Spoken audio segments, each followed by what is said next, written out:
సమయం కావాలని చెప్పి కూడా మేము అంశాలు లేవనెత్తడం జరిగింది. సో ఈ రాబో సెషన్ సవ్యంగా నడుస్తుందని చెప్పి కూడా మేము ఆశిస్తున్నాం.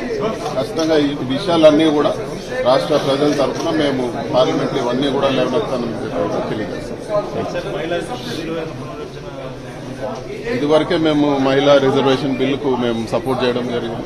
మహిళా రిజర్వేషన్ బిల్లు ఏ విధంగా వచ్చినా ఎప్పుడు వచ్చినా కూడా మా లీడరు జగన్మోహన్ రెడ్డి గారు సపోర్ట్ చేస్తామని చెప్పి మాట ఇవ్వడం జరిగింది. ఖచ్చితంగా మేము మహిళా రిజర్వేషన్ బిల్లుకి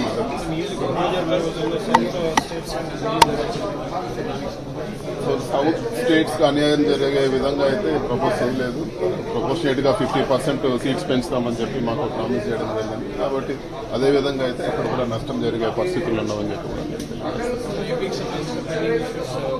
ఇవన్నీ కూడా లేవనెత్తున్నాం. ఈరోజు అడిగినాం. ఈరోజు అఖిలపక్ష సమావేశంలో ఏపీ ఇప్పటి వరకు చాలా పెండింగ్ ఇష్యూస్ ఉన్నాయి. ఈవెన్ ఏపీ ఆర్గనైజేషన్ యాక్ట్ కూడా ఈరోజు చాలా ఇష్యూస్ పెండింగ్ ఉన్నాయి. అవన్నీ కూడా సార్ట్అవుట్ చేయాలని చెప్పి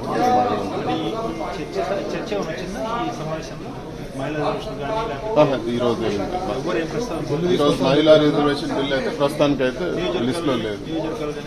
రెండు ఒకటే వస్తాయి. మహిళా రిజర్వేషన్ డిలిమిటేషన్ లేదు.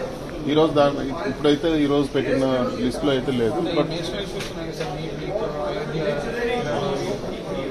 మేము డిఎస్సీ పేపర్ లీక్ స్కామ్ కానీ డిఎస్సీలో జరిగిన అవకతవకల గురించి మేము లేవనెత్తాము. వాటి గురించి ఖచ్చితంగా హౌస్ లో మేము దానిపైన మేము మాట్లాడడం జరుగుతుంది.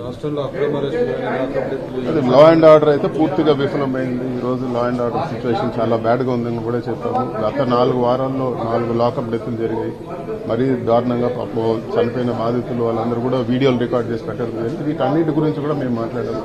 ఇవన్నీ కూడా గట్టిగా సభలో ప్రస్తావిస్తామని చెప్పి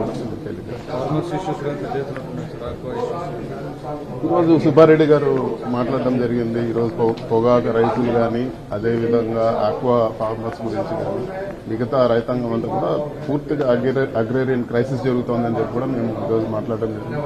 సో రైతుల సమస్యలు అన్నీ కూడా సరైన ఫార్మాట్ మేము దాన్ని పుట్టం చేసి ఖచ్చితంగా మాట్లాడాం. Thank you.